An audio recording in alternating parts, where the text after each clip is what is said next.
Coming up on this week's show, we talk about Eve of the Daleks, the Sea Devils returning, the second Doctor being recast. We've got some new Game or Summer, and Mark Gatiss might be returning, and Jodie Whittaker as well. I'm the Doctor. I'm a Time Lord. I'm from the planet Gallifrey in the constellation of Kasterborous. I hope the ears are a bit less conspicuous this time. You might be a Doctor, but I am.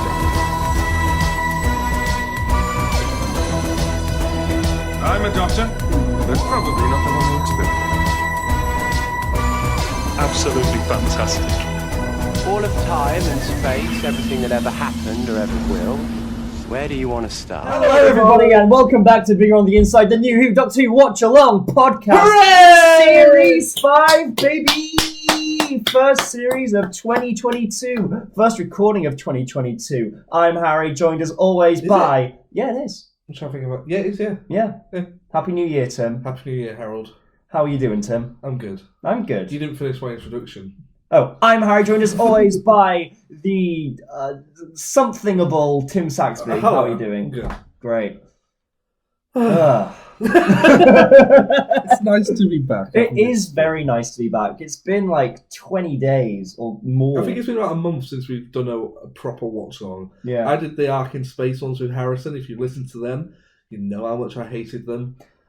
And this episode is going to have, well, actually, the first episode of Series 5, which we did before the New Year, so it was recorded a while ago. Yeah. And so I think it's weird to listen to because we were pretty wiped out by Doctor Who and Flux and everything. Yeah, because by the time we finished Series 4 last year, like our Series 4, our fourth series of the podcast, we finished all the David Tennant specials, we finished Flux, and then we went straight into the 11th hour. And we were just, I think we weren't ready for it. So we were later on, you will probably, this energy will drop. I feel like it's already dropped. Yeah, I think we had a lot of anticipation for this, Yeah. which you just heard. Anyway. Yeah, cool. So a lot has happened since we've gone. Firstly, we've had another episode of Doctor Who, Eve of the Daleks. Hooray! Should we talk about Eve of the Daleks? Yes, because we've not actually discussed with each other what our thoughts were on Eve of the Daleks. No, neither of us watched it live. No, I watched it, I think, a day or two afterwards. Yeah. Yeah. I think I watched it the next day, yeah. Hmm.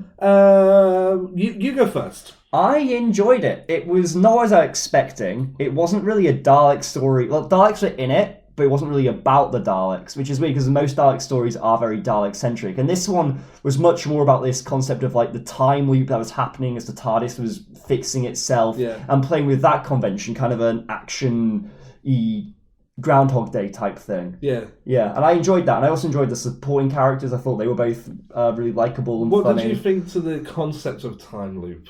I liked it. I feel like it's not something we've seen in the show in that way before. I really, in a way, I just kind of admire the ambition that Chibnall's doing, even though I imagine by the time he wrote this, he knew he was on the out, but he's not showing any signs of wanting to slow down or kind of reel it in. He's still being very ambitious with these stories and these scripts. And even post-Flux, that huge story, he's like, I'm going to do another crazy thing. And I think for the most part, it paid off. Yeah, okay, so one thing I really, really liked about the episode was I liked how it was shot. I thought it looked really good.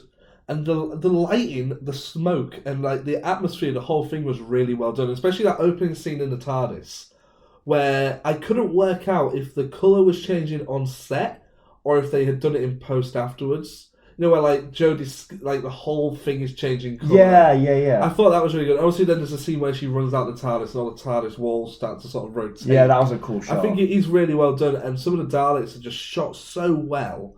I think it's really good. But I didn't like the time loop thing, and everything I didn't like about it was stuff that I was already apprehensive about. What was your main issue with the time loop? Bored of it. Bored of it? Yeah, like seeing the same sort of thing happen over and over again. And I know it's not the exact same thing, but like the whole thing of like, where's the beach? I was like, okay, it's funny once, it's funny twice.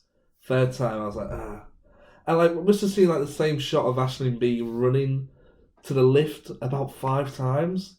And I just sort of, it really takes me out of it because I feel like I've seen it a lot. Not in Doctor Who, but in other stuff like Groundhog Day. Groundhog Day, Live, Die, Repeat.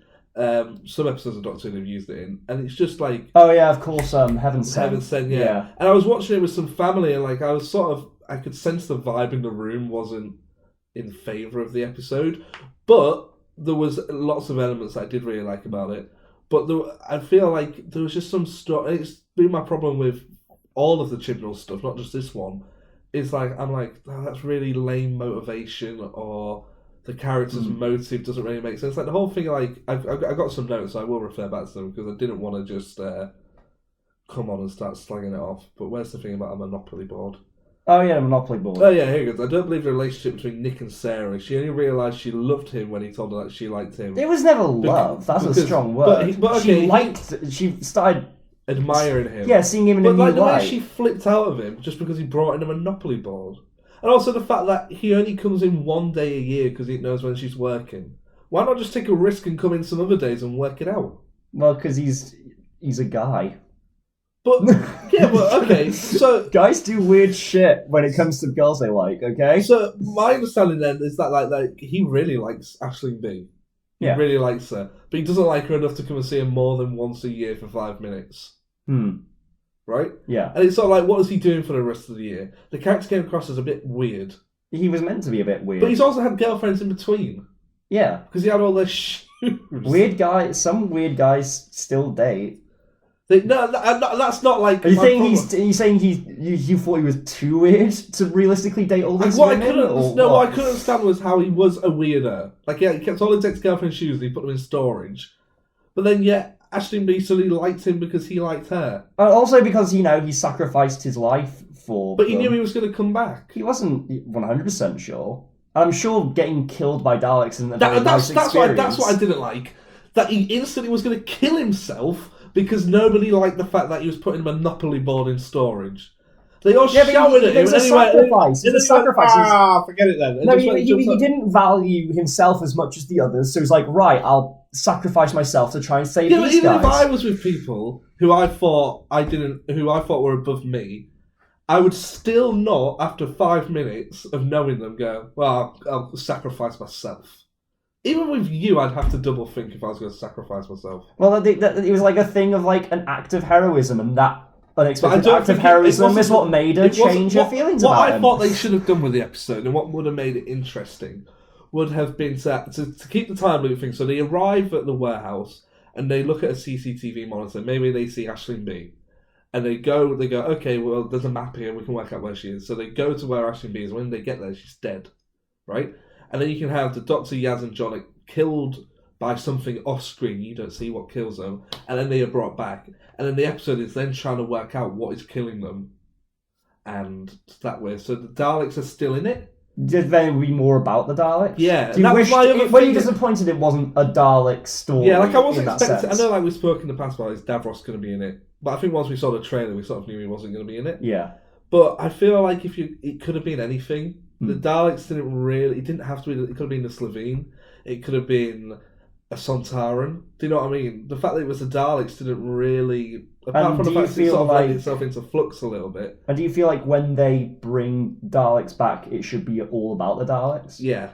That's just in a way. Not all about the Daleks, but I feel like they should have. I feel if you're going to put the name of the monster in the title, it should be that monster. Yeah. Okay. Like the Lazarus Experiment. That had a lot to do with the Lazarus Experiment. It's like how the Next Doctor story has Cybermen in it, but it isn't all about the Cybermen. Yeah, exactly, yeah. I think we spoke about that. Yeah. I'm just going through my notes here. Think about the plot, yeah. The last two Daleks. Oh, yeah. I think compared to the last two Dalek specials, especially the last one with Captain Jack, I felt it was such a downgrade. It was definitely a smaller scale story. Yeah. But I feel like it didn't even lead into any of that. I feel like those first two Dalek specials, they sort of were a two-part story almost. Yeah. And I feel like this could have continued that. Yeah, this is more just kind of like a Flux epilogue. Yeah, it was, yeah. Yeah. And were you hoping for more of a direct continuation of the Dalek stuff we'd seen in previous New Years? A little bit, yeah. Yeah, okay, that's fair. Or just like an evolution of Dalek stories rather than just, here's 3 Daleks. Yeah. Doing what they do. Okay. Yeah. Moving on to stuff that is almost definitely going to kind of... Do you want to talk about are you going on to the viewing figures? No, I wasn't going to go on to the Should we viewing talk about the figures. viewing figures? I think there's one more thing. There's a pretty crucial thing we've not Oh, acknowledged. go on. You still talking about the episode? Yeah. Oh, sorry, go on, yeah. I was going to talk about, speaking of things that... Well, I was going to have a good segue. I was going to have a good segue into it, but now it's kind of been ruined. Basically, I wanted to talk about 13 and Yaz. Yes. Yes. Because they finally sort of confirmed that Yaz has feelings for the Doctor. We don't necessarily know if the Doctor has feelings for Yaz. No, my reading of it was that the Doctor wasn't allowing herself to go there because of how badly it's gone in the past. Yeah. But I liked it, and my only issue with it was that maybe I felt like the character of Dan pushed. I don't. Well, maybe it's she needs that push. No, sorry. My thing was when Dan tells the Doctor that Yaz likes her. I sort of thought, oh, maybe he shouldn't have done that. Maybe he should have let Yaz tell her. Yeah. But then maybe we're gonna, because of the condensed story time we've got, they kind of need to push certain story elements quicker. So by having another character go, by the way, she really fancies you, that's better than having to have an episode where Yaz builds up the courage to tell. Well, if you look at how Martha had these kind of unreciprocated feelings for the Doctor for a whole series. Yeah.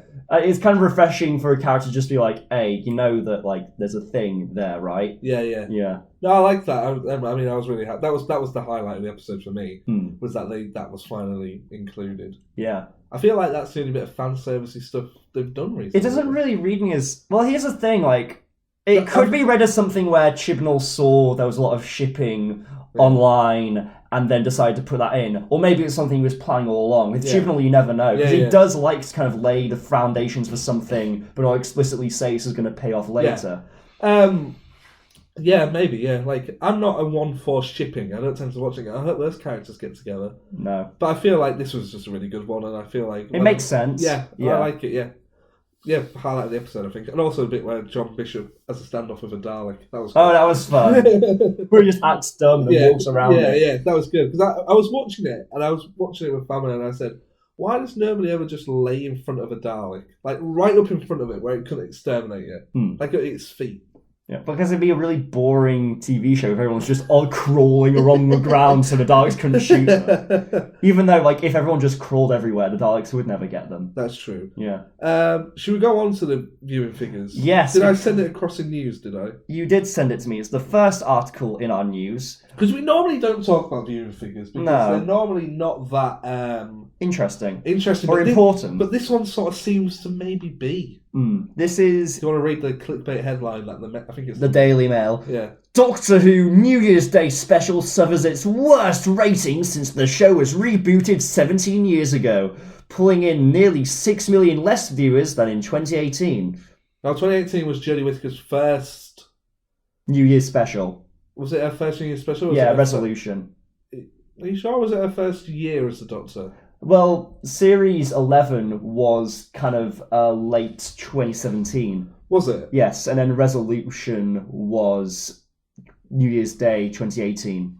So, it is... Okay, I know we don't tend to talk about viewing figures, and what I normally say is, on the night, they're normally 5 million, and then they pick up a lot through repeats and iPlayer views and stuff this like that. isn't taking into account... even we didn't watch it. Yeah. I don't think I watched... You didn't watch it until 2 nights afterwards. Yeah, and this isn't taking into account those iPlayer or after the fact. But what number did it get on the night? On the night, it pulled in 3.4 million viewers. That's not very good. Is it not? I mean, I don't know about what generally the ratings are for kind of TV, and especially festive holiday series. I don't even think it was TV. in the top 3 most watched programmes of the night. No, was it not? No, which is normally it is. When it was on a Saturday, I think Strictly and Doctor Who are usually the top 2. Strictly was always 1, and then Doctor Who was usually, no pun intended, flux between position 2 and 3. Yeah, depending on how interested people are in X Factor. Yeah. So considering that it's quite low, I don't know why. I can't work out, and I don't think it's to do with flux. No. Maybe it is, because maybe if there had been a bigger gap between Flux and New Year's, it would have picked up more viewers. I think maybe people think because it's so close to Flux that the average viewer, the average person who maybe isn't a big fan, but watches the big episodes, thought that was still a continuation of the series. I think my thinking of it is that it could be linked to the what I'm now thinking was a premature announcement of Russell T Davies returning. Because I feel like when the Russell and Moffat, during those eras, the awareness of who was running the show wasn't as much of a thing. But I feel like nowadays, in the contemporary pop culture landscape, people are much more aware of people behind the scenes. People like the Russos, Kevin Feige, Zack Snyder. All of that, yeah. So I feel like Russell returning made people much more excited about what's to come, but then also made them much less interested in what's currently happening. Because we're used to kind of the show having a big overhaul when a new showrunner comes in. So maybe people were thinking, well, I'm excited for Russell coming, but because I know that's coming and that will change everything, I don't need to watch what's currently going on. And that's so true, because like I noticed it with our YouTube channel, and I think you said it to me as well. The further the videos we talk about predicting the future of Doctor Who, the better they do. Yeah. Like, I think our top 2 videos at the moment are Michael Sheen being cast as the 14th Doctor. And Peter Capaldi not coming back for the 60th. Yeah, which are like 2 years away. But when we talk about Jodie Whittaker regenerating, they do well, but people aren't as engaged with them as they are about far-flung stuff. Totally, yeah. So, I think there is more excitement about what's to come. I wonder if that when Russell does return, if they will advertise it as the return of Russell T Davies as well. I feel like... From the mind of Russell T Davies. From the creator of It's a Sin and Years, which would be really weird to see for Doctor... But the thing is, they never do that. They didn't do that for Moffat, and they didn't do it for... When brought it back with when Chibnall did it, it wasn't from the Broadchurch guy. When Moffat did Sherlock, was it from Doctor Who Stephen Moffat? I don't think it did. They kind of... BBC had a lot of faith in kind of the IP of Doctor Who and the IP of... That's the thing, the BBC, when it comes to advertising Doctor Who, always put a lot of faith in the Doctor Who brand, and that alone is enough. I think that's going to change. Yeah, I think we'll be seeing a lot more when Russell comes on board. We think we'll be seeing a lot of talking heads with Russell. Yeah. Yeah. And I think that's what... Well, I saw an interview with Russell where he was on a podcast and he said, like, when he was showrunner, he did a lot of those interviews because David, Billy, Freema and Catherine, they were always too busy filming. So you always had the showrunner or an executive producer or a director doing the news interviews. Yeah. Because that's who was available. So I feel like by doing that early on with the early stuff, that kind of set a precedent for that.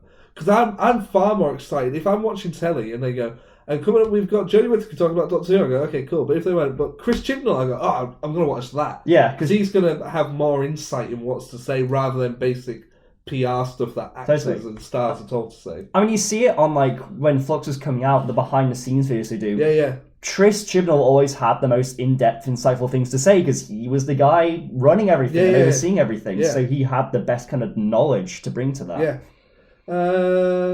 Cool. Should we move on to some news? Yes. What's the next up in the agenda is the live subscriber count and listeners' questions. Okay, let's do live subscriber count. Here we go. Because since you were away, Harry, we massively increased, haven't we? We went over 1,000. We hit the 1,000 mark, and now we've passed that. We do have the 1,000 subscriber giveaway coming up at some point, but I'm just waiting on what we're giving away to return. We're currently at 1,272 subscribers. Not bad. So by next week, I hopefully will be at 1,300. I don't do the prediction stuff anymore because I can't. We can't predict it because it's growing too fast for us to predict. I mean, over Christmas it slowed down a little bit. Oh, what I want to say is thanks everybody, because at first on Christmas Day my phone kept going off and it was comments on our videos. I'm like, it's Christmas Day. Who's watching this? But then as it got further into the evening, I was noticing more people watching our videos. So I think that's cool that people are watching our stuff on Christmas Day. Yeah, I mean, I don't watch YouTube on Christmas Day. No, I don't. But do you know what I mean? Like the fact that people thought, oh, I'm going to go and watch their stuff. I thought that was quite cool. Maybe it was people wondering where the Doctor Who episode was on Christmas Day. Yeah, that's true. So listeners' questions as well. I put on our community tab on our YouTube channel. But if anyone's got any questions they want us to answer, leave them here. We did get some questions, but I'm going to pick one at random. Here's one. It's a very top one. Harry, I'm going to ask it to you, and then you can answer it. Okay. Do you think we could get something like the Doctor Who Experience sometime in the near future? Is the Doctor Who Experience, is that time fracture? No, Doctor Who Experience was the museum in Cardiff. Okay. Now, thinking back to the news we've spoken about before, and maybe a science exhibition that's going to tour the UK. Oh yeah, we're already getting it. Yeah. We're already getting that. I was literally thinking of that. Those cogs are turning as you said it. I mean, yeah, we're already getting a sort of thing. What is it called? That science exhibition? Ooh. Yeah, but it's like going to be it's a touring science exhibition. It's not exactly a Doctor Who experience. It's got more of kind of an edutainment slant on it, where it's kind of discussing World of Wonders. World of Wonders, that's it. And it's kind of, my understanding is that it's going to discuss kind of scientific topics using kind of Doctor Who and specifically Doctor Who monsters as kind of a framework for exploring them. Yeah. Is that correct? So it's not exactly the Doctor Who experience because it's not totally centered around Doctor Who. Yeah. Yeah. I feel like when we have stuff like that and time fracture existing, which kind of almost kind of push the Doctor Who experience to its extremes in terms of immersive theatre and also being a educational museum type thing. Opens in 20 weeks. Doctor Who World of Wonder, 27th of May 2022 to the 13th of October 2022. Yeah, but I think as long as we have those two things, I don't know if there's necessarily going to be an audience for the experience, because the audience which would have gone to the experience would be going to one of those two things. From epic monsters to costumes and products, science is brought to life, exploring some of the Doctor's many adventures and encounters through space and time. The world premiere exhibition will see visitors engage with original artifacts, sets, and much more in a must-see for any Doctor Who fans. Tickets are for adults £14 in advance, £16 on the day. Cool. For children, £8 in advance or £10 on the day. So book your tickets in advance to avoid disappointment. We're not. Why are we advertising for Doctor Who? Why? Why not? Don't you want people to go and enjoy it? I mean, if they want to, yeah. I mean, I don't know if it seems like more of a family attraction, but then Doctor Who is a family show. Say, yeah. You anti-family. Yeah, I hate families. That's why I'm here. Hate other people's families doing stuff together. My family's the best family. Yeah, all the other families are trash. Should we do some news, Harold? Yeah. What's in the news today? Tell us what's in the news. Also, it's a Thursday. It's quite an early recording, so by the time this comes out, there could be some new news. But first of all, the Sea Devils are returning. Rawr. Is that the sound the Sea Devils make? Don't know, but I'm excited because I've been talking about that for the last year, how I'd like to see the Sea Devils return. Oh, yeah. And then they're back. Yeah. And the costumes, the promo pictures look awful. Yeah, the promo pictures just... Because my understanding is what they're doing... It's like a fairground guy. It's not a great costume, but then I watched the actual Next Time teaser. And his mouth moves. Yeah, it looks like they're doing what they did with Grogu in The Mandalorian, where it's like a practical prop costume, but then they're putting CGI enhancements over it to make it look... And for me, that seems to be kind of the way forward with special effects. Yeah. And it does look a lot better. Like, they look kind of cool when they were moving and pulling faces and stuff. I think they've only ever been in one story as well. So I think 2 stories. Oh, sorry. Yeah. So it's good that they're returning. That's all I have to say. Yeah, it's cool. I hope that they're actually in it and have something to do with the plot, considering that they're in the title. Yeah. Well, I've got a plot synopsis type thing in this Radio Times article which you sent me. Oh, go on then. Let me just find it. This episode finds the Doctor, Yaz, and Dan in 19th century China, where a small coastal village is under threat from both the fearsome pirate queen Madame Ching and a monstrous alien force which she unwittingly releases. So this is the Chinese pirate Easter special. Yes. Will the Doctor, Yaz, and Dan emerge from the swashbuckling battle with the Sea Devils to save the planet? Yes. So there's that still to come. There's that one, and then the centenary one. I think so. So there's the 3 specials this year. Oh no, there's. I feel like there's one more. Is there? I feel there's one between Easter and New Year's. I swear there is. You mean Easter and Centenary? Easter and Centenary. I don't know if there is, you know. Shall I ask on Twitter? I mean, yeah, but I genuinely don't think... You excited for that one, though? I am, yeah. I mean, I'm not sure... I really don't know what they could do in this. I know it's weird, because it feels like... I mean, it's not something I've done before. Obviously, there was the year specials of David Tennant. So I guess it's expected, but I feel... Maybe it's just because of the placement of it in the year being an Easter special, but I can't help but anticipate something along the lines of Planet of the Dead. But I feel like this is going to be better than Planet of the Dead. I hope so, yeah. I feel like this already looks like and sounds like there's more going on. Fingers crossed for the return of Lady Christina. What would you do if in the middle of like their battle with pirates, a flying London bus appeared in the sky? I think I'd phone you up. I'm very rarely do I phone Harry up. Only big news. When Russell returned, I phoned you up, I think. Yeah. And when Jodie announced she was leaving, I phoned you up. But if that, I'd phone you up in the episode. Yeah. I'd go, you fucking seeing this? There's a bus in China, and it's got Lady Christina on it. Oh, dear me. I really hated that character. Any more news? We have the second Doctor has been recast in Big Finish. Oh, because they've never done the second Doctor in Big Finish. I think yes, they have. They have, but it's only ever been sort of. They haven't had a voice actor. Right. Okay. It's always been like stories. Yeah. That have been, so it'd be like. It's always been like Fraser Hines reading a story. Michael Troughton, the son of Patrick Troughton. Our grandson? No, it's the son. Woohoo! Yeah, is playing the second Doctor now in Big Finish. And he's going to be in some new adventures alongside Fraser Hines' Jamie McCrinnan. Yeah. Cool. Look forward to it. Yeah, there's a quote from him. Let me just find it. From Patrick Troughton? From Michael Troughton. Okay. Yeah. When they phoned up out of the blue and asks how... No, it wasn't out of the blue. There was nowhere that phone call was out of the blue. Well, he'd already... There's nowhere the son of the man who played the Doctor got a phone call out of the blue to play the Doctor. That's not out of the blue. he'd already played him in Time Fracture, hadn't he? I think so, yeah. Possibly. Or it was a voice actor. I'll have a look. I believe it was Michael Troughton, because I've heard of him playing the second Doctor before. This is just his first time at Big Finish. Okay. I'll read the quote. When they phoned about the blue and asked, how do you feel about playing the second Doctor, I sort of had to think about it. I said to myself, well, it would be a really fun thing to try to do. Not to try and recreate Dad's voice perfectly, but to give the kind of emotional, fun character that he gave. That's the way I looked at it. So it's a mix of me and Dad, really. I talked with Fraser Hines about it, and lots of fun stuff was brought to the recordings by them, ad-libbed. I think it might have been Tomb of the Cybermen when they were at a door, and for some reason Dad ended up holding Fraser's hand. That wasn't scripted. That was a moment they created together.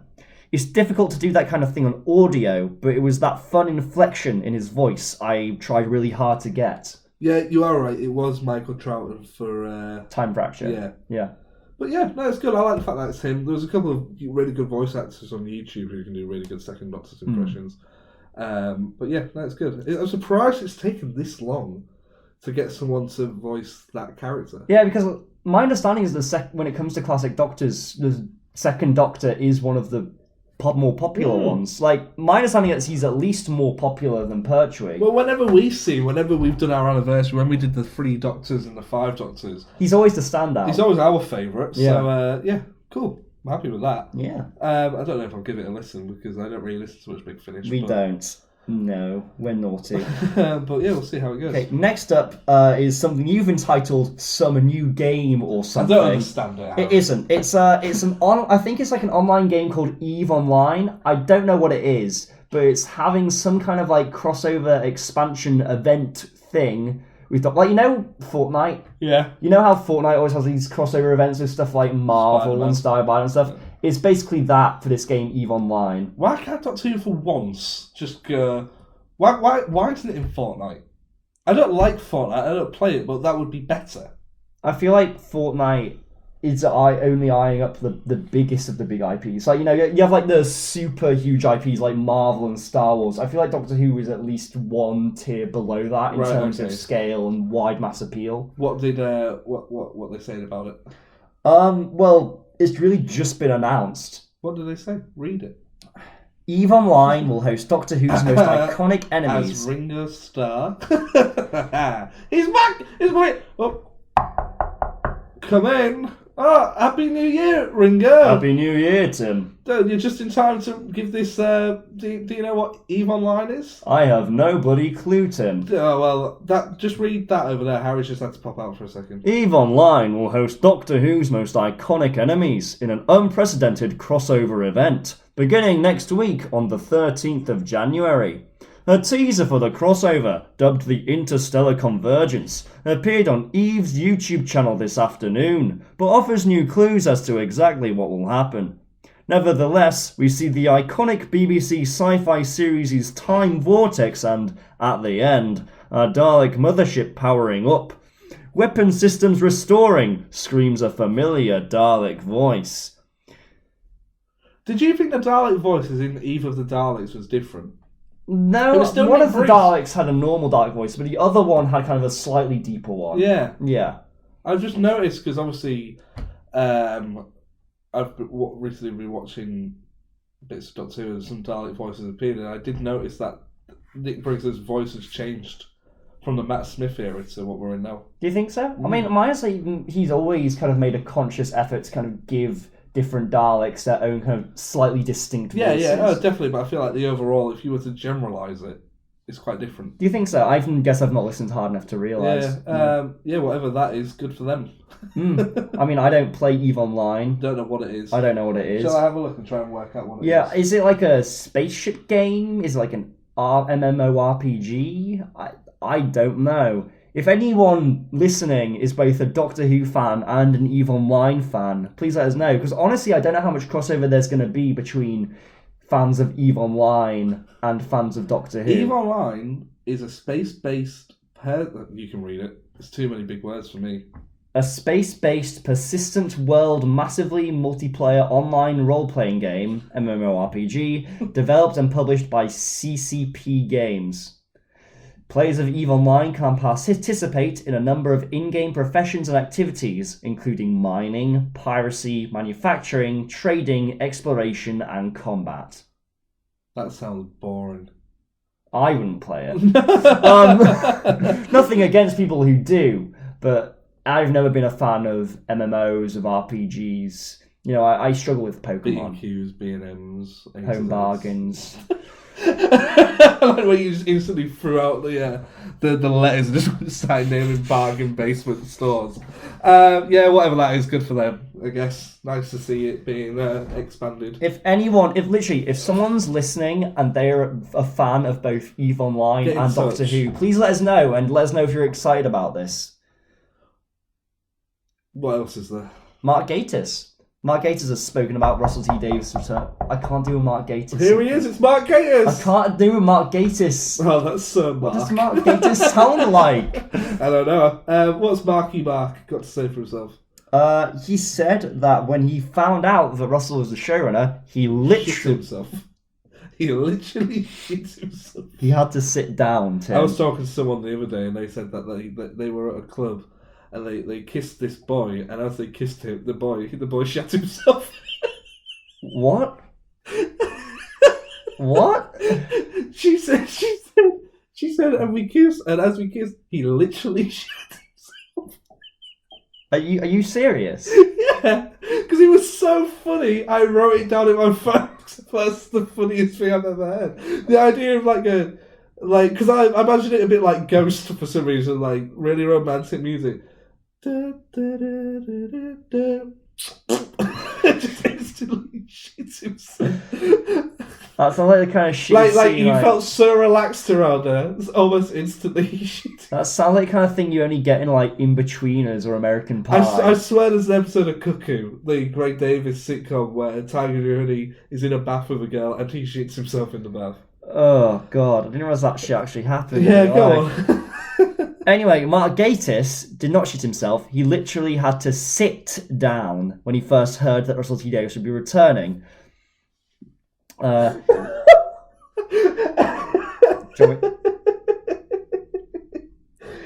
you alright, Tim? Give me a second.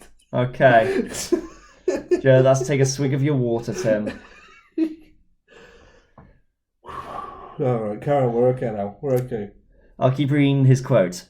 You could have knocked me over with a feather when I heard. I was on holiday. I got a text and I just sort of sat down on a tree stump and went, what? He went, what? It's just amazing. Yeah, very exciting times. It's the most brilliant thing because Russell's doing it for all the right reasons. He's on a creative high. He doesn't have to do it, but he wants to do it. And I have no idea what he's going to do. Isn't that a brilliant thought? Can you read that quote once more time? Because I need to send this into a video. Right from the top. Here we go. Nice clean one. Because I feel I ruined that slightly. Yeah. Mark Gatiss said that he literally had to sit down when he first heard that Russell would be returning. You could have knocked me over with a feather when I heard. I was on holiday, I got a text, and I just sort of sat down on a tree stump and went, what? It's just amazing. Yeah, very exciting times. It's the most brilliant thing because Russell's doing it for all the right reasons. He's on a creative high. He doesn't have to do it, but he wants to do it. I have no idea what he's going to do. Isn't that a brilliant thought? Every Doctor Who fan has an idea of how they would do Doctor Who. Russell has done it, and now he's doing it again, so God knows what that will be. He's the first person I've heard say that. He didn't have to do it, but he wants to, and that's why it's exciting. Yeah. I feel that's why I'm really excited about it, is because like the idea that Russell didn't have other options is ludicrous. He will have Russell it. could do whatever the hell he wants. Yeah, and I think now. there's one or two other Russell projects coming out before. There's something with Helena Bonham Carter. Yeah, and so that's coming out, and I'm looking forward to that. But I can't wait for that to come out and for everyone to scrutinise that and every single cast member and whether or not they'd be good as the Doctor. Yeah, cool. I'm excited, man. Yeah. It's interesting that Mark didn't know. I mean, Stephen only knew the day before. Yeah, and Stephen knows about Russell's plans, whereas Mark's not in that inner circle. Not in it anymore. Got kicked out. Do you think he's like knocking at Stephen Russell's doors and like, come on guys, let's just have a look. Let's just look at the 60th. Yeah, like sat come on, there guys. really quiet, like shh. Can I play? Draw the curtain. Guys, I can play the Master like in Big Finish, guys. I'd like to see Mark return as a writer. His episodes are always great. They're always fun. Yeah. They're always really fun, solid Crimson episodes. Horror is really good. That Matt Smith one. I've not watched Crimson Horror for a while. I mean, I love The Unquiet Dead. Yeah, That's one of my Unquiet Dead. favourite episodes of Series 1. What's his other one? Because you always want to say Lazarus But you Experiment. didn't. It's You just, Lazarus you Experiment. just played Lazarus. What is his other one? What is it? The Idiot's Lantern. Yes, that's a fantastic one as well. Yeah, I really like The Idiot's Lantern. He's yeah. always consistently good. And I don't think there's a single, like, unenjoyable Mark Gatiss episode of Doctor Who. Yeah. I think it's really good. It does surprise me though that they don't know. I know we spoke about it before, but I really do hope we're going to get some of those our classic, like pointing at like our generation classic writers, Mark, Paul. Yeah, I mean, Paul keeps tweeting about Doctor Who and how much he's enjoying it, which keeps making me think, you come back, Paul? Is this a sign, Paul? Yeah, I hope he does. Yeah, I'm just excited to see him because he loved Flux. Yeah. He really loved Flux. Yeah. He did like a huge thread about how much he liked Flux. I so hope we get him on the podcast. We can keep trying, man. Well, in late February, we might have a cool guest on the way. Ooh. But I'll Do I know about this person? No, I haven't told you about this. Ooh. So I'll tell you off air. Off air, yeah. Yeah. I really like Mark. I think he's a great writer. I really hope he does return. I hope that there's a nice balance between people who have wrote under Chibnall, people who have wrote under Russell, and some new talent as well. Yeah. If I were to predict it, I would say that of Chibnall's era... Chris McKay. Is it Chris McKay? Maybe? I don't know. Who wrote Kablam. Perhaps. And I think Maxine Alderton, definitely, because her episodes have been really well received. Yeah. I'd be surprised if out of, like, you know, Moffat, Cornell, Gatiss, I think at least one of them is going to return. Yeah. I don't think we're going to get all of them in the first series. Russell, it sounds like Russell's written a lot. I feel like most of this series is going to be written by Russell. 60th is wrote, it's completed. Yeah. And there's rough ideas going around for everything else. I know he's casting at the moment, or he was just before Christmas he was casting. Oh yeah, speaking of casting, I figured out who the next Doctor is going to be. Me?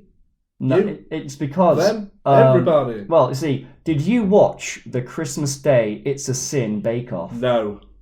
Nathaniel Curtis won. Is he the tall one? He's the tall one with the long hair, very handsome. Clearly, because he won, he's going to be the 14th Doctor. Yeah, clearly. He's like one of the only ones from that show as well whose name isn't from... Yeah, people talk about Ollie and Lydia and Amari, but they don't talk about Nathaniel. Yeah. I think it's going to be Nathaniel because he won the bake-off. But now you've said that means it's going to be the other one.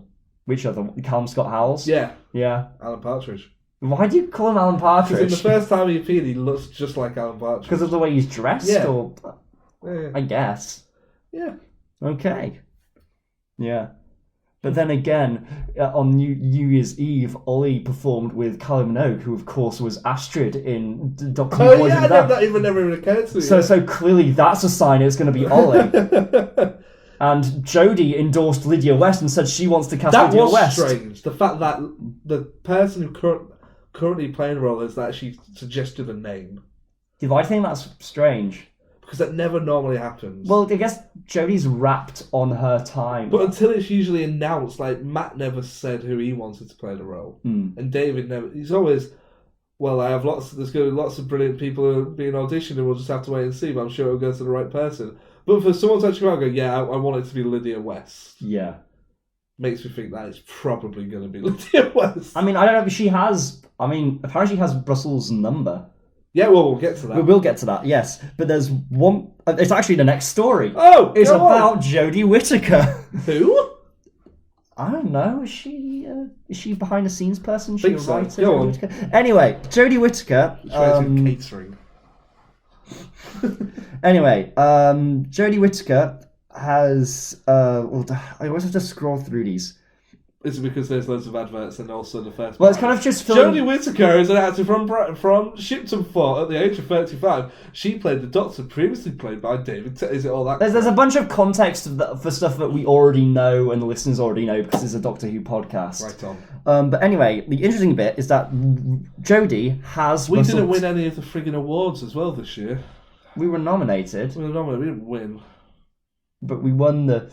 It was just an honour to be nominated with everybody in the category. To have our names included among people as talented as themselves was an award within itself. Who did win Best Podcast? Well, did you not watch it? I did. It was one I hadn't heard of, which was quite nice actually, because it didn't go to the obvious ones. Which was nice. It was good. Yeah. Big cheese to them. But Jodie had the news is that she has Russell T Davies's phone number. She said, "I'm very lucky he allowed me to have his number. For all the people to pass the baton to, I mean, it's an absolute honour and joy." Confirmed, Russell T Davies is going to play the 14th Doctor, passing the baton. Oh, and... imagine if it was like a fan thing of like, fine, I'll do it myself. And it's him just taking a screwdriver. There's also 2 specials left. Oh, okay. So the Sea Devils and the Centenary special. Okay, cool. But anyway... It's certainly in the safest and most exciting hands, and what a wonderful time for the show. Once you're in, you never want to leave. I suppose it gave me a bit of hope, like, oh, when you do leave, it doesn't necessarily mean you leave forever. So, basically, it's Jodie saying... Is Jodie Whittaker coming back for the 60th anniversary special? Whoa! Maybe. Maybe the 60th will just be the centenary again, but from... someone else's point of view? Yeah. Graham. Just sat on a bench for an hour and a half, and then suddenly the Doctor appears and he goes, "What the hell, Doctor? Nice to see you again." Was that you, Graham? Yeah. I hope she returns.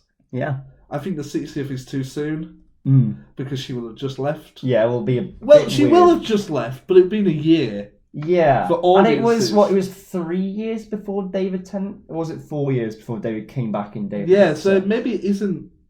Maybe when we actually get round to the 60th, the idea of seeing Jodie again as the Doctor won't actually be... Yeah. Do you know what I mean? It won't be so strange. Depends how much of a role that her incarnation Yeah, because we just have no idea what the 60th is going to entail. I was thinking about it the other day, and I thought, I'd be surprised if it even was a multi-Doctor story, but then the tradition of doing multi-Doctor stories is always an anniversary. Yeah. So the idea of passing that up... And we've never had a multi-Doctor story from Russell. No. So I really want to see that. Yeah. How would he write those Doctors interacting? How would he write Matt Smith and David Tennant and that's it? Oh yeah, because Peter's not coming back. Peter's not coming back. Chris definitely. I don't know. Jodie. It's all up in Jodie, the Matt, air. and David. That's a good team up. I'd be happy with that. And Yeah. Michael Troughton. I mean, Michael Troughton, he could play He's a been in live Doctor action. Who. Yeah, he could play. Oh yeah, who was he? He's in a Capaldi episode, I think. Was he? Yeah. Wait, Okay. who was it that was in Midnight? Was that a Troughton? Which one's Midnight? Oh yeah. Maybe he's been in it a couple of times then. Yeah. Was it Michael Troughton in Midnight? Let me have a look. There was a Troughton in it. There was a Troughton in Midnight who was related to Patrick Troughton. Yeah. Yeah. Let me have a look. I don't think that was Michael Troughton. No. David Troughton. Okay. Okay. So David Troughton, he must have had several sons, Patrick Troughton. Yeah. Anyway, sorry, go on. Yeah, but anyway... Let's talk about this for a bit, because I want to turn this into a video. 8 minutes is the ideal length. Yes, here's a new bit of news about the Doctor Who's BBC Centenary special. Apparently, the visual effects are being spectacular. The visual effects editor, Emily Lawrence, is choosing and coordinating the digital and special effects from various special effects companies and from visual effects expert Ben Pickles. What's so funny about the name Pickles? I don't know, it's the way you said it, like the way you paused, and particularly from Ben Pickles. Pickles. It's because I was trying to say the quote without just reading the quote. I wanted to paraphrase it. Okay, sorry. I was trying to be fancy. It sounded like when Blackadder says Bob. Bob. Go on. Yeah, but anyway, here's the quote from Lawrence. We're in the thick of the Doctor Who Centenary special at the moment. I can't give anything away, but I can tell you it's going to be an absolutely spectacular episode with a lot of visual effects. Talking about the future of the show, or do we want to talk about this first? Yeah, because visual effects, they're cool, but I don't necessarily, it doesn't mean quality. Like, you can put as many visual effects in, but as long as the story's got to be good. I mean, I'd say like the biggest kind of VFX episodes we've had so far have been the first and last episodes of Flux. Yeah, the first episode of Flux especially was crammed with them. And they weren't necessarily the best. I think the CGI stuff with the ships and stuff was really good. Yeah, I they're think good. the It's- green it's- screen's the problem, isn't it? Yeah. Yeah, the green screen stuff kind of showed a bit, which actually leads on to what Lawrence has said about what they want for the future of Doctor Who's special effects. Yeah. And they talk about the 360 screens in The Mandalorian. I knew he was going to say that. And how they used gaming software to create these amazing landscapes is something I'd love to see in Doctor Who. The actors walk in front of the screen and the environment moves with them. That means we wouldn't need green screen anymore, and we would really help the VFX vendors, and we wouldn't have to spend hours rotoscoping out the green screen.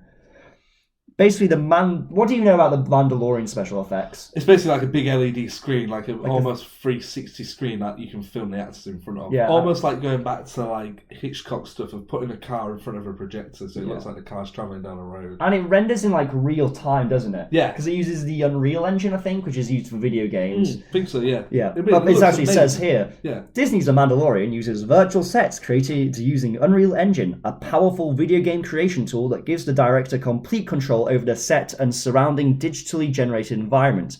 This would mean the digital effects would need to be created before principal photography begins instead of being added afterwards. Yeah, cool. I like it. I mean, why would you not want to do that? The Mandalorian looks amazing. You can't tell. It's. I didn't know until afterwards when someone told me about it. Said, that's actually. It looks like they're on location. It does. It doesn't genuinely look like does. they're on a green screen. It's not like we're trying to find an easiest way of doing green screen. We've found a better way of doing locations without having to travel. And the reason it's so effective is because the characters, like the background doesn't need to be made to match the lighting of the actors, because the actors are lit by the LED That's screen true, that, yeah. lights. I thought of that, yeah. So that's just like one additional thing that you don't need to figure out. Yeah, I think that's great. And the fact that they're moving out of the current studios and they're moving into the Bad Wolf studios. That's what I was thinking. I'm really hoping where they filmed His Dark Materials and programs like that. I'm really hoping then that's going to mean there's that 50 million coming in. Yeah. 50 million Sony investment coming into Bad Wolf. So yeah, I can see that being. Imagine the kind of things they could do with a TARDIS interior. That was like CGI walls and stuff. I would rather that be a practical effect. I feel the same. Just because that's a set they would be returning to regularly. It just makes sense to make that. And also, just as a viewer, to know that that's real, and that if you wanted to, if you could visit, you could go and touch the walls of the TARDIS. I feel like you want a TARDIS to be a tangible, livable space, rather than just being a centre console and a green screen around it. Which is something they could do, but I don't think they will do. Yeah, that's my problem with Marvel movies at the moment. Is I watch it, and when I saw Eternals, my whole thing was like, there's an action sequence where it's Angelina Jolie's character. I think it's like a giant rhino or something. And I was like, well, none of this is real. And I'm watching it going, but... Well, I thought a big emphasis of Eternals was that they shot a lot on location. Well, this definitely wasn't, because she was like super speeding and giant mythical rhino creature. Right. It was just like... So my thing is like, I feel like it sticks out the most in Infinity War, where they're on this like planet Titan, and it's got this huge, vast wasteland around them. Yeah. But the actors don't move more than like a couple of feet from where they are, because obviously most of that world they're in is CGI and not real, and they can't see it. So they're just kind of, it still feels very kind of isolated and very claustrophobic because they're stuck to this one small space to move around. Yeah. Definitely, yeah. And you can just feel the artifice of it. Yeah. Yeah, I do agree. But no, that's great. I mean, I don't think you should. My favourite episode of Doctor Who always was set on Earth. Yeah. And I feel like if you go to space and you go on spaceships, you either go into a factory in Wales that looks a bit like the interior of a spaceship, or you go to a quarry. So I feel like being able to do the 360 stuff with a big LED screen means that you can digitally recreate or create new environments that you haven't actually been able to film. You'll really believe they're in a real quarry. Yes. Well, no, I mean, you won't have to do a quarry. Yeah, but imagine if they did. Imagine they just had this technology and they just made real life quarries, did they? We're in Cardiff Bay. That'd be quite funny, actually. Yeah. Yeah. Anything else? Any other news, or is that the last of it? That's all the news you sent me. Shall I have a quick look to see if there's any other Doctor Who news that we might have missed? Yeah, quick Google. And do I need to kind of fill the airwaves while you get your phone out? Yeah. Let's see. I was about to talk what I had for dinner last night, but I just had a pizza. I had pizza. Really? What kind of pizza did you have? Well, I'll tell you what I'm going to do for the new year. Can we do recommendations in this part and in the watch-along? Okay, but that's extra. That means I need to watch twice as many things. But just because sometimes we pre-record the watch-along bit. Okay. And I forget. All right, Sim. So, what's your recommendation, and why is it Toast of Tinseltown? Hang on, let me have a quick look. It's the last 24 hours Doctor Who Centenary special. There was that rubbish thing by the Telegraph. Did you see that? No, I didn't. The article was why Jodie Whittaker failed as Doctor Who. Oh, that's just a miserable title. And basically, my understanding is the article is about why that incarnation of the Doctor didn't work, but for some reason they put the blame on Jodie Whittaker herself rather than anything around her. They basically said what everybody said, which is the writing isn't as good, but for some reason said it's Jodie Whittaker's fault. I'm going to recommend two things. Okay, is one of them Toast of Tinseltown? One of them is Toast of Tinseltown, which is the follow-up series to Toast of London, which I think I've recommended before. Did you watch it? I did not watch it because I want to watch Toast of London first. Yeah, I would recommend it because there are some different changes now it's moved to I understand it takes place in LA. Yeah. Yeah. And I think the stuff that is set in England is set, it's like they've built in LA and flown the actors over to LA. I feel like stuff looks slightly different. That's only because somebody who's watched that original show a lot. And the performances are slightly different, which I like because it's been 7 years since it was last on. Yeah. So they've expanded, they've sort of evolved the characters, which is quite nice. But yeah, it's good. It's really funny, and it's actually laugh out loud stuff, which is good. Yeah. Like I watch it on my own, I'm laughing out loud. But what else I'm going to recommend? You reminded me there with pizzas. What pizza did you have last night, Harry? Cajun chicken. I had margarita. Ooh. Which is boring, but it's because I'm doing not Veganuary. Veg-January, where I go veggie for January. I did it last January, I probably mentioned it, but I'm doing it again this January. And last year, on the 1st of February, I just ordered a big barbecue chicken pizza and I sat in my bed and didn't wake up for 3 days. So like a big food coma. But I'm doing it again, but I want to see how long I can go by being veggie. Wow. So you're 6 days in?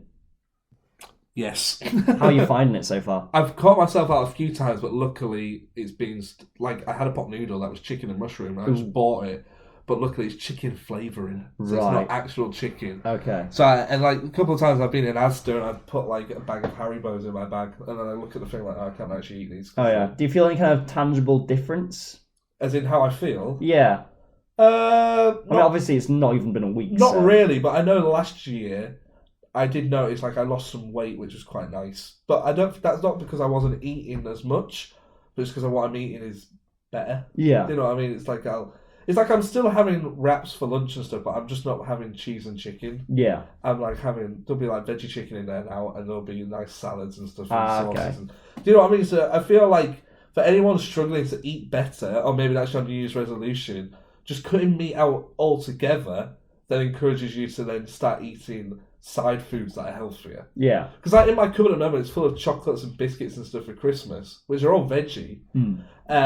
But like instead of just putting cheese on everything, which you can still do if you're doing, depending on how strict you want to be, It just, I feel like once you've done it, you go for it a bit better. Yeah, You know what I totally. mean? Oh, hello. Ooh. I spilled my drink. And what do you, anything?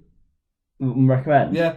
Yeah, but you're going to hate me because it's something I've recommended before and you always roll up your eyes. Oh, is it Succession? No, it isn't. What is it? Lego Masters Australia Series 2, baby! I know it's probably a really weird thing. I feel like it's a niche thing, but it shouldn't be a niche thing because it's great. I see it advertised a lot. It's like Bake Off, but with Lego.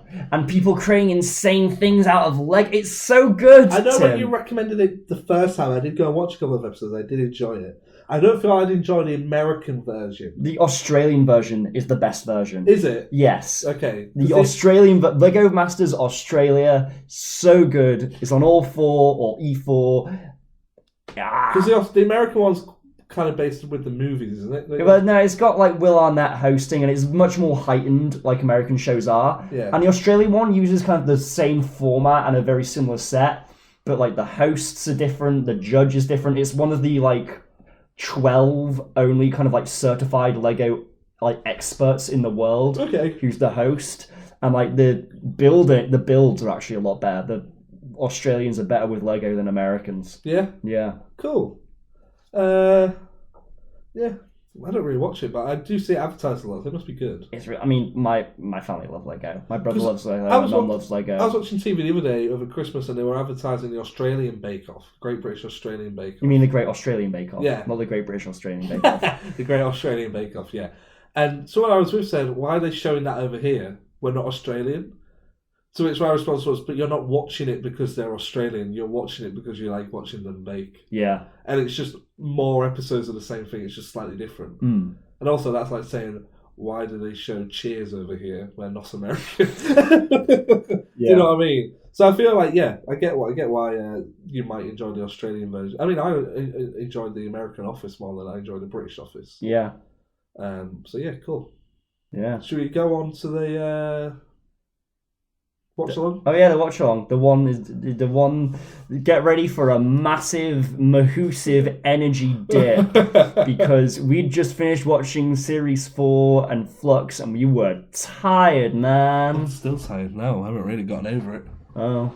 Go on, do your little thing. I mean, I guess I don't even know what the thing is. I know that the title of this episode is like a expression, but I've never completely understood what the meaning of the expression. Is it an expression? Yeah, it's an expression. Oh, I thought it was just a thing because No, it was like a pun because like it's about like okay. I'm gonna look up. Because I know that the minute I say the name of the episode, Tim's gonna stop recording.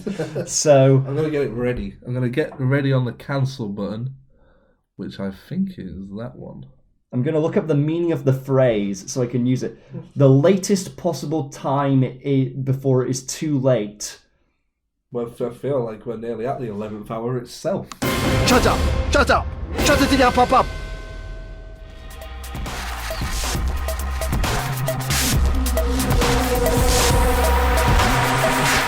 What's the point in having you all? Harry, my boy. We're doing the first ever episode. Remember the peaks, remember the peaks in the audio. You can't sing too much because nobody likes it when I'm going to be honest. People sing on podcasts is my biggest pet hate.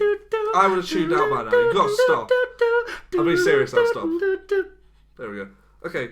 So we're going to do the 11th hour. We're going to do the 11th hour. By Stephen Moffat. Yeah, Harry, what episode are we doing? We are doing the 11th hour by Stephen Moffat. Let's go! The first Matt Smith episode. It opens with the Earth, like we've seen in many Doctor Who episodes. It crashes in, and there is the 11th Doctor, Matthew Smithel.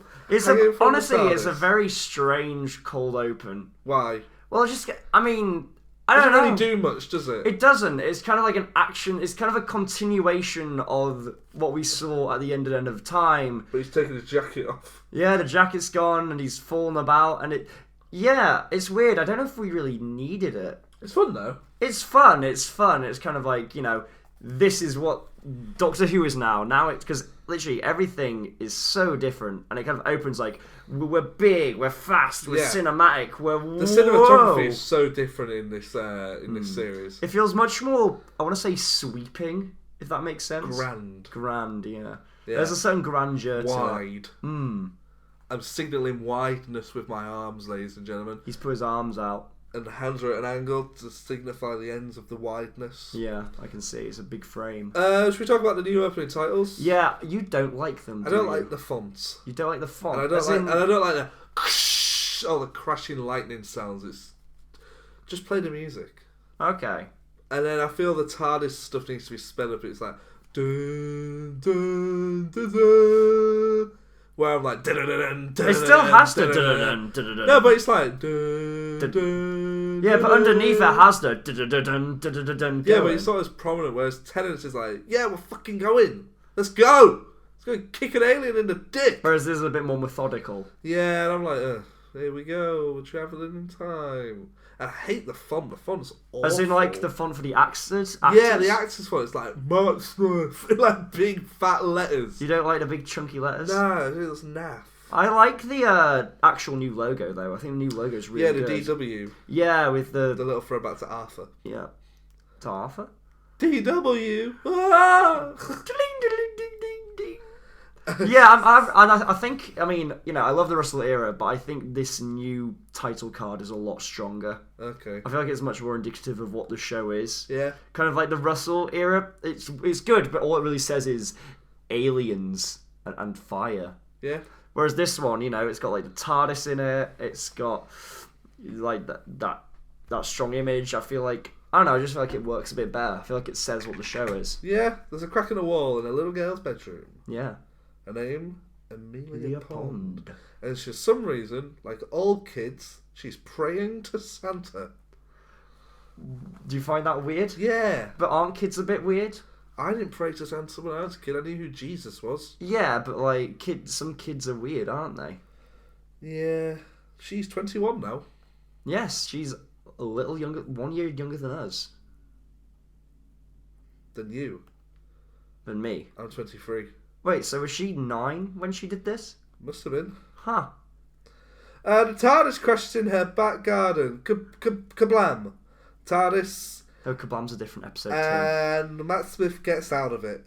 And he's being all... And I thought he was being all quirky because he's just regenerated. Yeah. And then I realised he's kind of like that for the rest of the run. I think during that first scene with young Amelia Pond, that's definitely his post-regeneration scene. When he hits the tree. Yeah, and then all the stuff with like the tasting of food, that's all post-regeneration stuff. And I think kind of as soon as he goes up to the bedroom, he's kind of got over that. And that I really like because I'm going to say this. Bow wow, chicka wow wow. What? Once he's up to the bedroom, he knows his stuff. He's going to bang the ants. The aunts. The nan's out, Tim. Yeah. Yeah. And she's left you all on your own. Oh no. Is that your Matt Smith impression? I'm gonna go to TARDIS. That's worse than... That's way worse than my Matt Smith. Amy, no, don't do that. Hello, Amelia Pond. I'm Matt Smith, I'm the Doctor.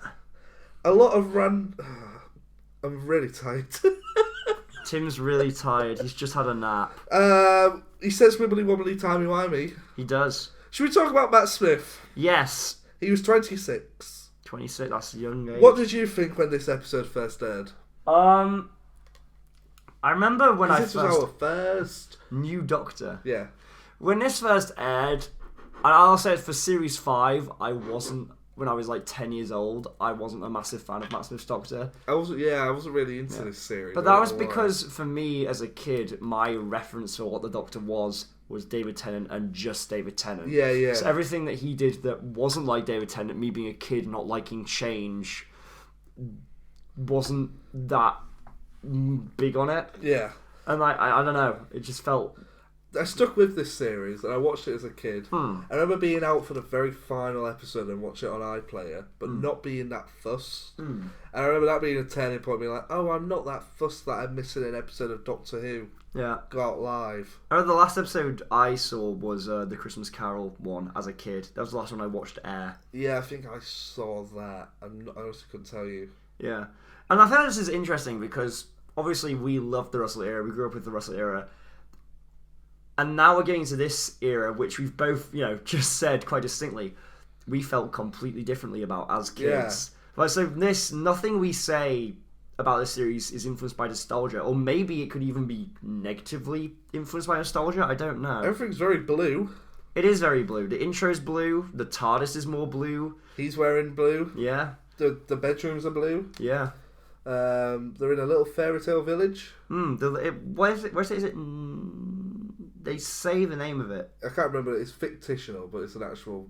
It's the name of the place isn't real. Yeah. It's in Wales. Yeah. It's the same place where at the end of Human Nature Family Blood, where they see old Timothy. Oh, okay. It's the same place. Right. Yeah. Matt in David's costume. How do you feel about that? It's always a bit weird, isn't it? Who? Oh yeah, Matt in David's costume. What did you think I said? I thought you said Matty David. I was like, who's Matty David? How do you feel about Matt in David's costume? Right.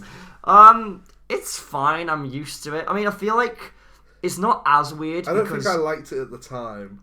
For me, it wasn't so bad because he didn't have the jacket on. So it's a similar thing to how when in The Woman Who Fell to Earth, how Jodie...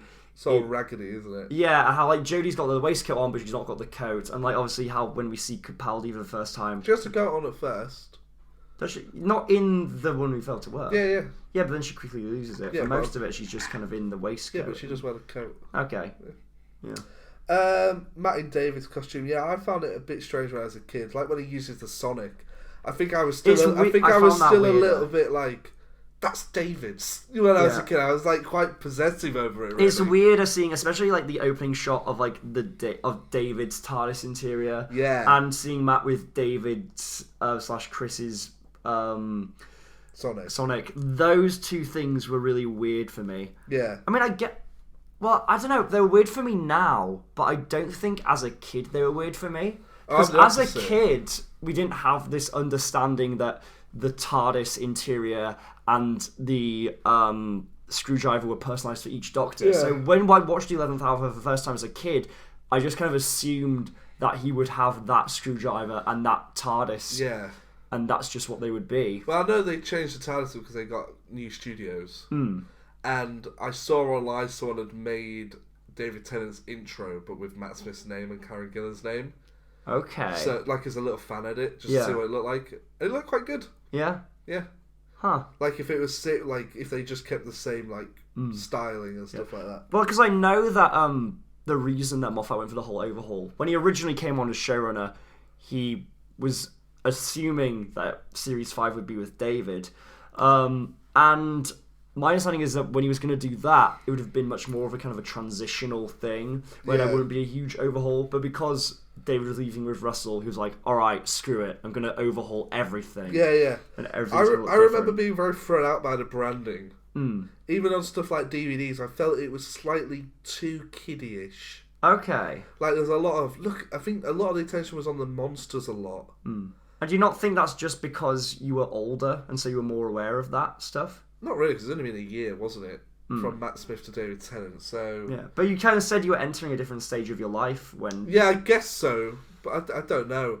I mean, I looked at... I've got a note here, and it reminded me of Tumblr, this episode. Well, because I remember, Matt Smith's Doctor and this era is when the show really took off in the US, and also Sherlock was on. Media. And the big Wholock thing was a huge thing, wasn't it? Should we talk about Sherlock? Yes, because there's that one sequence... They enter the fucking mind palace of the Doctor. It goes into Matt's eye and does, the whole tracking thing. I was like, this is Sherlock. It's awful, is what it is. Had Sherlock come out by the point that Series 5 came out, or did Sherlock come out later? 2012, I think Sherlock was.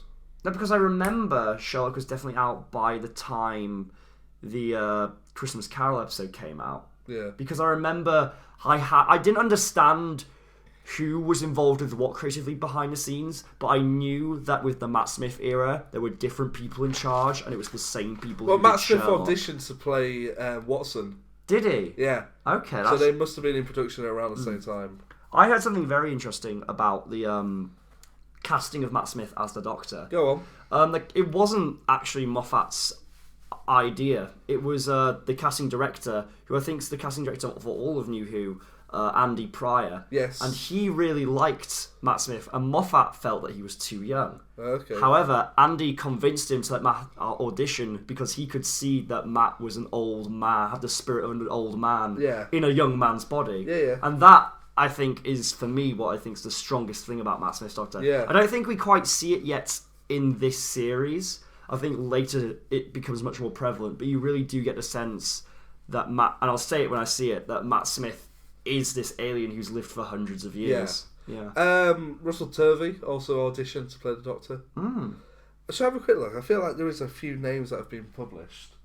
Didn't you say Cumberbatch as well was in the running? I don't think so. No, is that just speculation? I think he maybe been offered it, but I don't think he wanted to. I think that's it. He was offered it, but he turned it down. Yeah.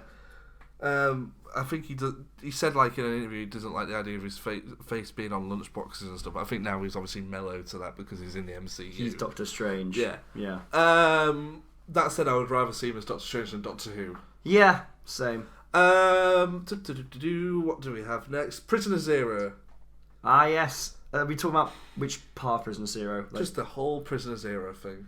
As in him being This is another example, I think, where the monster isn't really that relevant to Doctor Who. No. Doctor Who episode. Yeah, because when I think of the 11th Hour, all the things I think about it, Prisoner Zero is not at the top of the list. Yeah. That being said, when I think of Rose, I don't think of the automatons. Autons, sorry. Yeah. You're on a knife's edge. One more wrong name and I'm out. Yeah. You've got Hallerison waiting in the cupboard. Who do you want to talk about first, Rory or Amy? I think Amy, seeing as we see her first. And are we talking Amy as in adult Amy Pond? Yeah, Karen Gillan. I forgot that she first put on RP accents to disguise the fact that she was Amy. I had as well. And that she also hides her hair in the hat. She's only 21. Yeah. Younger than we are now. That makes me feel old. Yeah.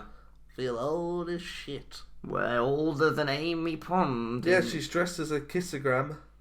The Doctor in handcuffs with a sexy lady standing with him. Should we talk about this trope? Well, I don't honestly. I remember I've made a reference to this, but I don't know how much of a trope it is. Well, I'll get to it in a minute. Because obviously, Stephen Moffat went on record that when he made Science in the Library, that him and Russell had this idea of someone who met the Doctor before the Doctor met them.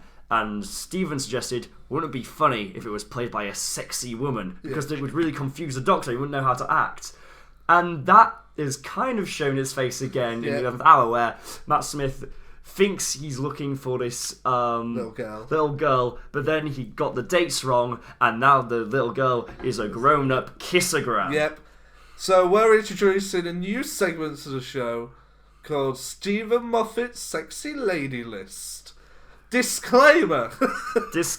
We are not ranking sexy ladies. We are just noting down the amount of times that the same trope appears in Stephen Moffat's writing. How many times does Stephen use this plot device? Because people have said that Stephen likes a lot of certain plot devices and reusing them. Yeah. So we'll see how many times. So if I've got it twice, we've got River Song. Well, I'm not going to put River Song on. But River Song's the original. River Song's when she comes back, we can add it to the list. But River Song because we're starting a new series. It's a new segment. I'm leaving all that RTD stuff behind. This is new. Wouldn't it be a bit embarrassing if literally only River Song and Amy are in Series 5? Well, I thought about this, but then the end of this episode has the Next Time trailer.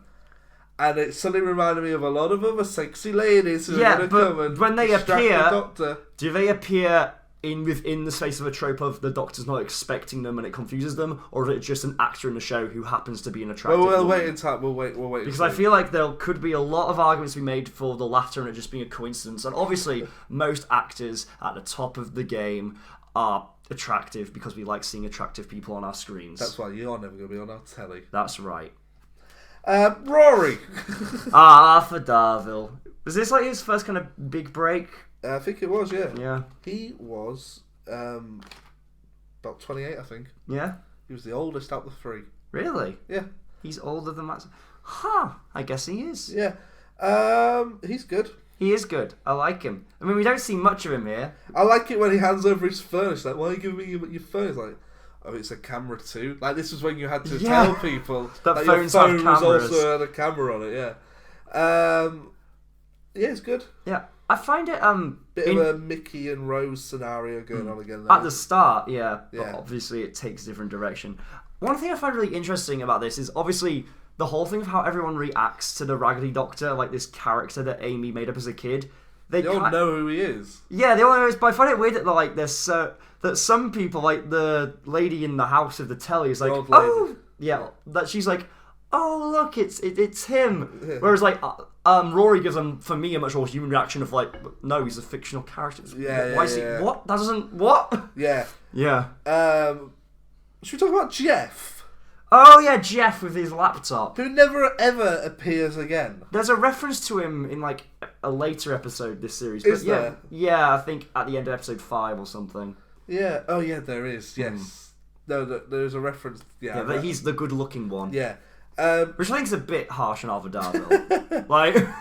Should we talk about the weird CGI worm? You mean that is Prisoner Zero? Where where Amy's like whoop whoop, like looking from left to right. What's it tangling and from? then the worm is behind her going from the ceiling. But like that's the bit that like moves, isn't it? I don't know. I don't know how it works. And the worm is behind her. It's like whoop, like a panther. Like it's behind you. Where's Prisoner Zero? He's behind you. Yeah, this is often considered the best opening Doctor episode. I prefer Rose.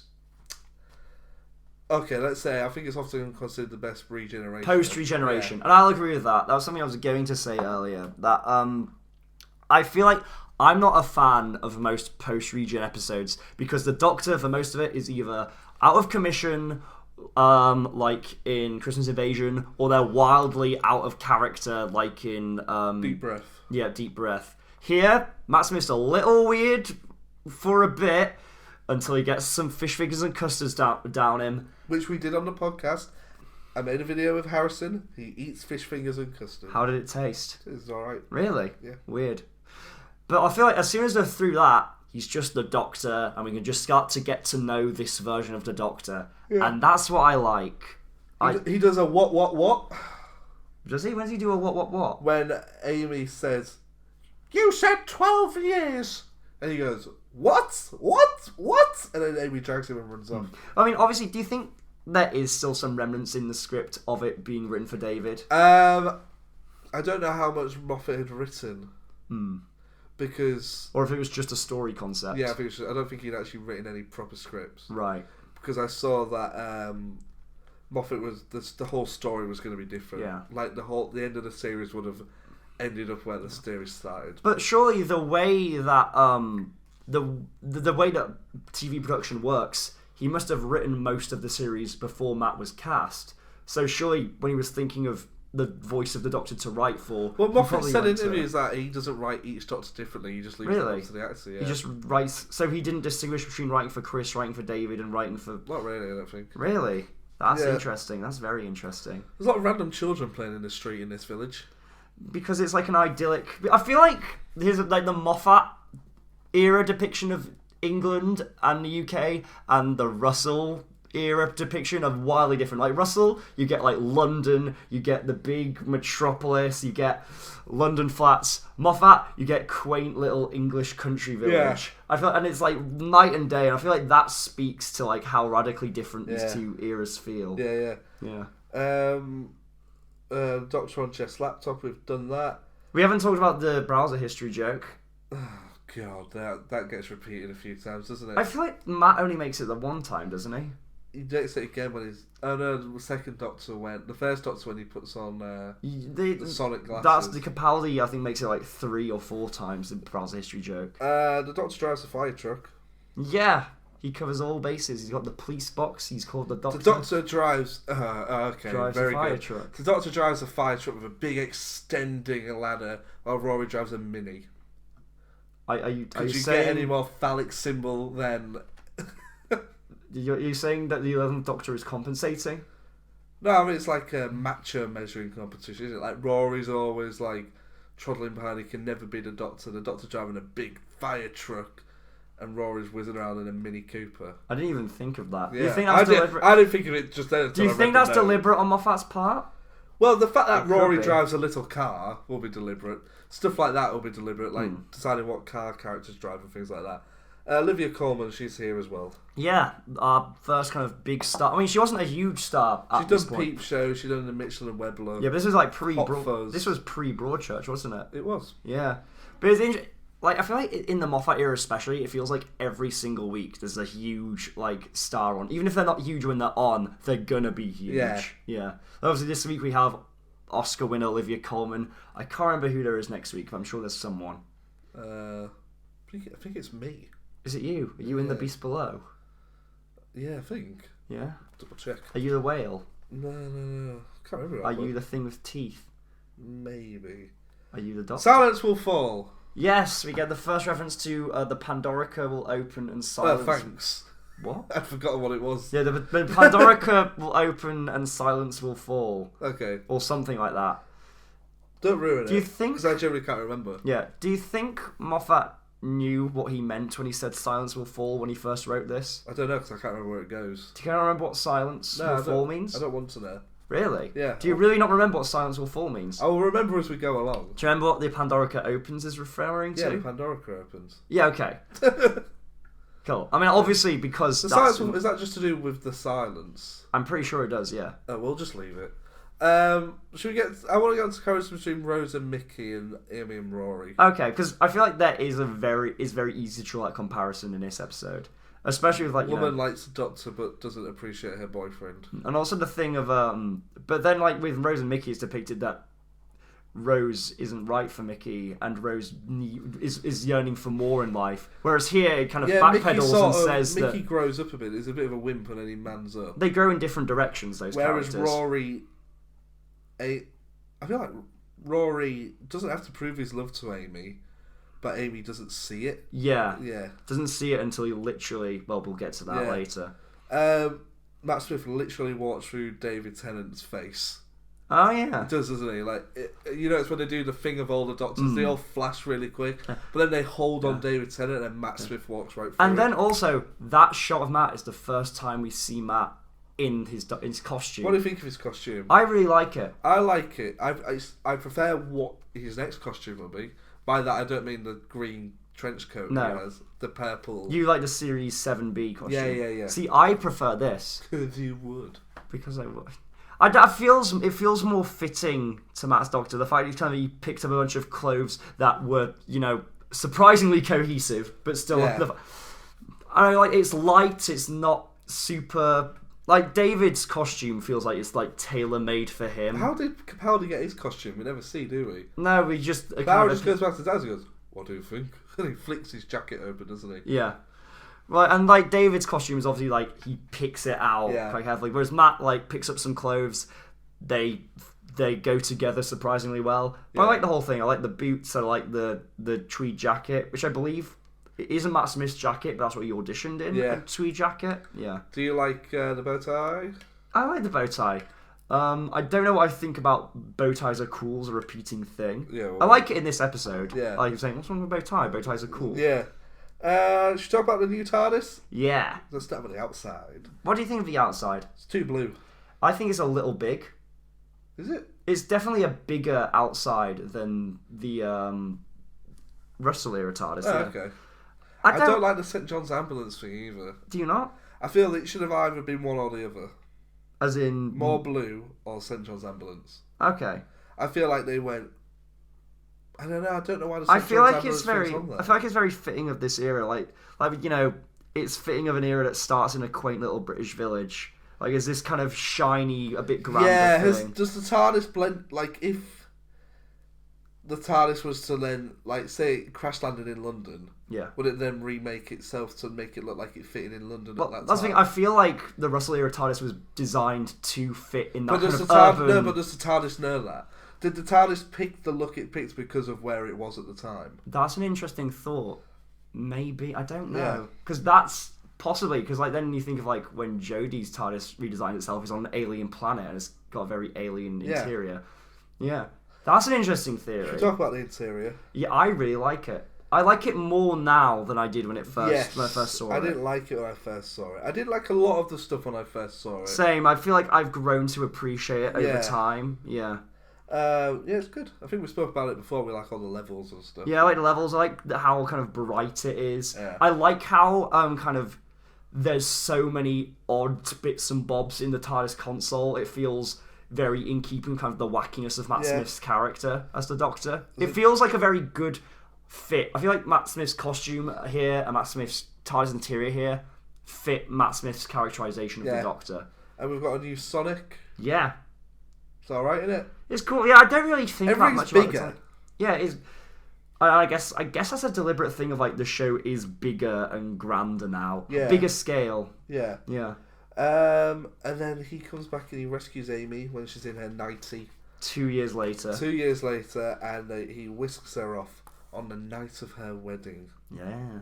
Dun, dun, Dun, dun, dun, dun, dun. Should we talk about that song, the 11th Doctor theme? I Am the Doctor. Because it's...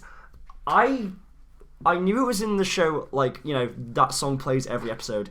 It was in this episode a lot. Like, it's about 3 plays. Every time they do a bit of running. Yeah. And we don't hear the whole thing immediately. Like, immediately we just hear like kind of the dun dun dun dun dun dun. Yeah. But like as a whole, like the motifs from within the 11th Doctor theme is in this so much. Yeah, I think I'm gonna get a bit sick of it by the end. Do you think so? I wonder if it's gonna be one of those things where I can see why it got parodied. But it's too early to say, I think. Yeah, but the thing is, it is a really great piece of music. I think it is one of Murray Gold's best compositions. Yeah. And it is fitting of like how this show feels now and how Matt Smith's Doctor is like. Yeah. Could it be overplayed potentially? Could it lose its impact in that overplay potentially? Yeah. But we'll have to see. Right now, I'm not that much excited for future episodes of this series. Of Series 5 specifically? Yeah. Why do you think that is? I'm just thinking like the Beast Below I'm not that interested in. I mean, isn't the Beast Below... We'll talk about it next week. Yeah. Moffat said something about the Beast Below. Okay. Yeah. You know, I'm just sort of thinking back, but at the same time I'm also interested to see it all again because I haven't really watched it since it first aired. Yeah. And I've watched it once since it first aired. Yeah. And it's one of those things where it's like just wanting to revisit it and sort of see everything new again. Yeah. I feel like when we did the RTD era, a lot of it was going, and I remember watching this because this was happening at the same time and stuff like that. It's going to get very weird when we get to Series 6, which we didn't watch. I didn't watch Series 6, no, you're right. Yeah. I've rewatched it now. Yeah, but I've watched it go out. Yeah. No, yeah, all really good. I'll tell you what, Harry, let's do the quiz! You, not me. I hate being patient. Patience is for wimps. Whoa!